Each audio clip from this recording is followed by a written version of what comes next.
সুখে আমার দুঃখে বৃষ্টি নামে তোমার চোখে ভাঙে নদীর ঢেউ। আমার দুয়ার জহিয়ে নাই, আমার কোনো জিনিস নাই।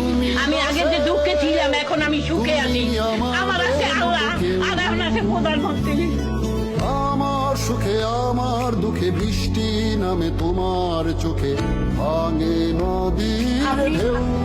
আমার যে ঘর দিয়েছেন সেই ঘরে একটিবার আসবেন। আমি আপনাকে শ্বাস করা দিয়ে তরকারি রান্না করে খাওয়াবো। তুমি আমাদের মতো যদি সুযোগ হয় নিশ্চয়ই আমি আসার চেষ্টা করবো।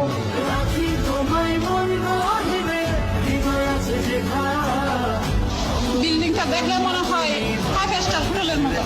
আমি মনে করি আমার বিল্ডিংটা 5 স্টার হোটেল। আমাদের শেখ হাসিনা এই ঘরটা দিয়েছে, তখন আমার অনেক খুশি লাগছে। ঘরের ভিতরে বাথরুম আর রান্নাঘর আর গোসলখানা, এই দৃশ্য আমি আর কখনো দেখি